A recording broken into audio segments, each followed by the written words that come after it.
spiritual care unicorns presenting to you iPads.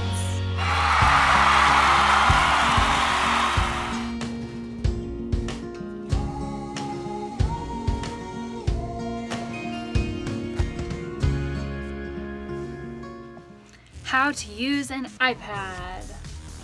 Brought to you by me. Wondering how to use an iPad? Do not fear, Chaplain Amanda is here. First things first, where do I find the iPads? They can be found in this shelf on the left side. They are hooked up and being charged. And soon we will have 4 more. When you unplug the iPad from the charger, it will look like this, with instructions, the name of the iPad. You will sign in the log your name and which iPad you're using, and it will be enclosed within this case. So first things first is taking the iPad out. You'll do this by pinching all 4 corners of the iPad. And then you can separate the case, pretty self-explanatory. Flip the iPad over and click it right back on. The iPad cover comes in 2 parts. This is the iPad, this is the back side, and this centerpiece in the middle is also used as a stand. If you take your fingers on both sides and lift up, it will automatically come up as a stand.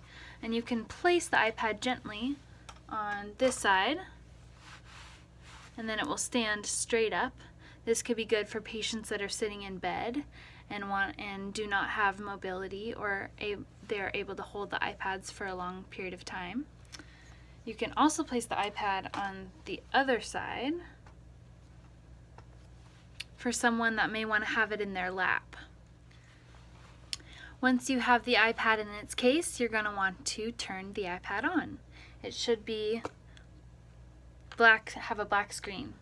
So this button here is the only button on the iPad surface, and this is the bottom of the iPad. The top of the iPad, which is the opposite side up here, has the power button that looks something like this. And you're going to hold down, it feels as though you can click the iPad. You're going to hold down on this button until the Apple logo pops up. It may take a second, but once the Apple logo goes away, you're going to have a passcode option that comes up. And our passcode is on the email, and you can enter that passcode by clicking each number, and it will automatically pop you to the main screen. If for some reason the iPad goes black on you before you are able to enter the passcode, you can click this button twice to bring the passcode back up. Enter the passcode, and this should be the first thing that you see.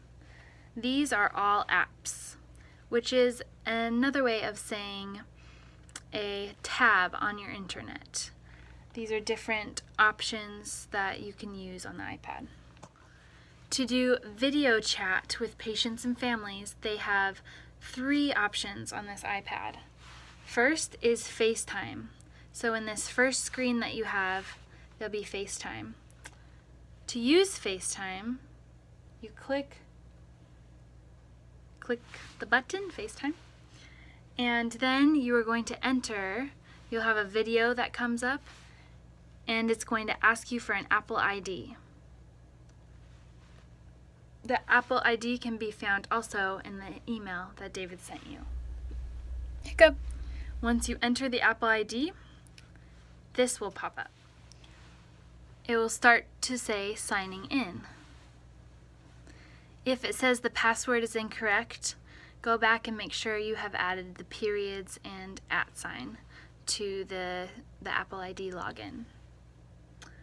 So now you should have a screen that looks like this, which is not very self-explanatory. So what you're going to do is click this addition sign in the top section here, and a to sign is going to pop up. With the to sign, you are now going to enter the patient's family's phone number. To enter the patient's family's phone number, you can click the bottom left, click here, 1, 2, 3 button to change it to numbers.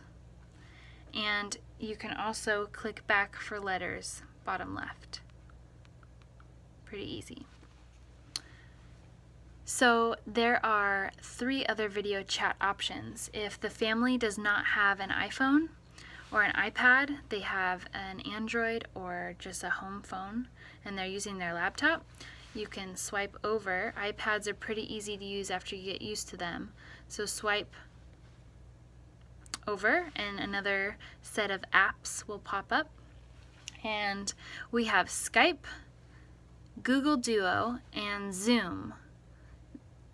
Netflix is right in the middle in case you need a little break and this is all too overwhelming. With both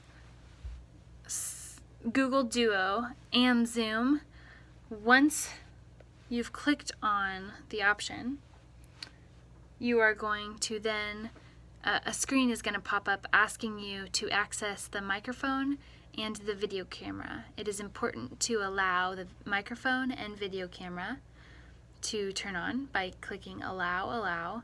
That way the video and microphone will work once you're video chatting. If for some reason you didn't click this in the beginning, you can click back to the home screen, slide over to the main screen with FaceTime, and find Settings. Once you're in Settings, you're going to want to scroll down to find the app that you are using. In our case, Google Duo. Click Google Duo, and you can find microphone and camera. And if these are not green, it means they're not on. So you can click them off. Gray means off. And click that little button to turn it on. And now the Google Duo camera will be working. Again, to click out, use the button home screen.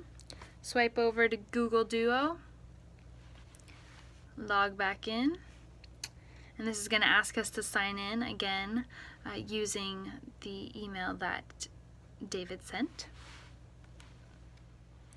For Zoom, this is going to be the most common video chat option for families right now. So click on Zoom, and this screen may pop up, or a sign-in option. If it's a sign-in option, again, use David's sign-in information that he sent us, and then you are going to want to access camera and video. The ads will pop up, notifications will pop up to let you know, to allow each of them.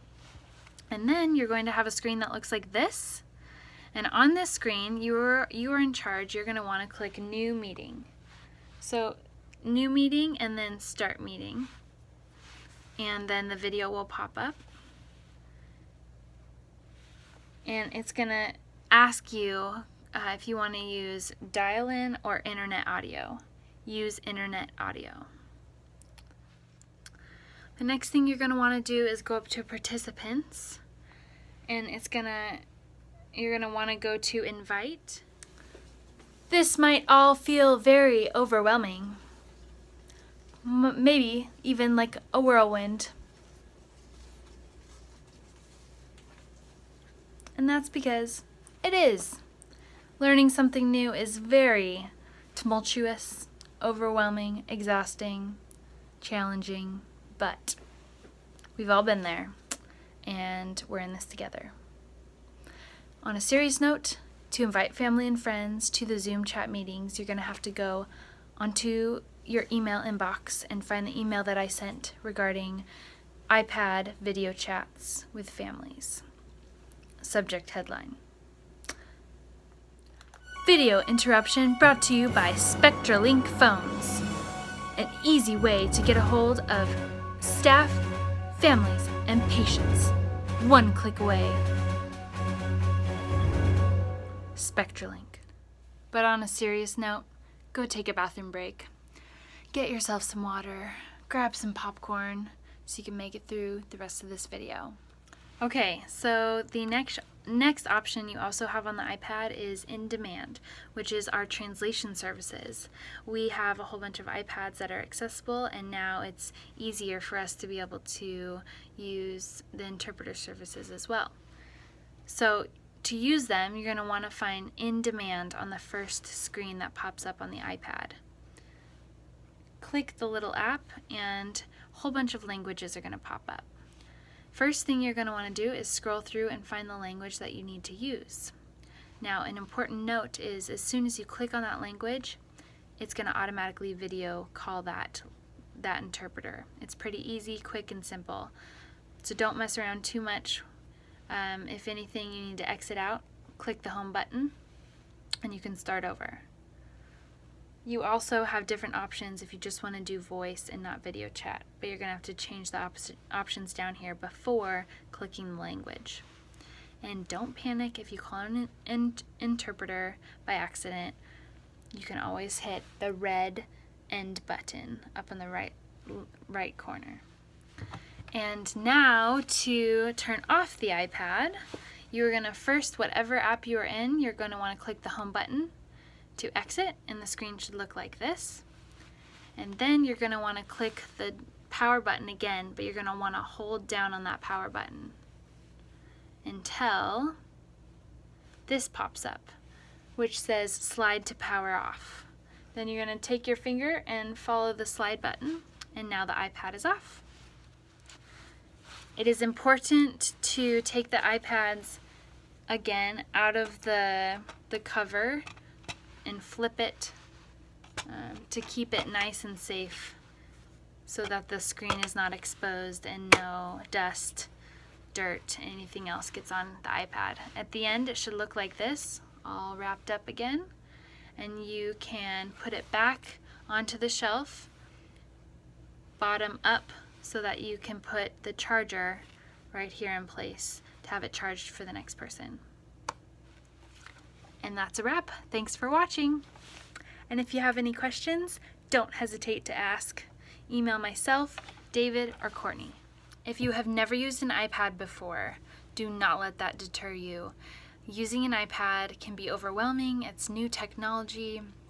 It's a new way of connecting with others that's unfamiliar, but it is definitely teachable, learnable, usable. Yeah. So just hang in there and press on. That's a wrap. Ta-ta for now.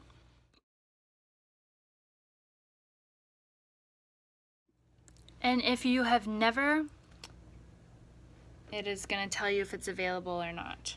So scroll through, pick the language. Oh,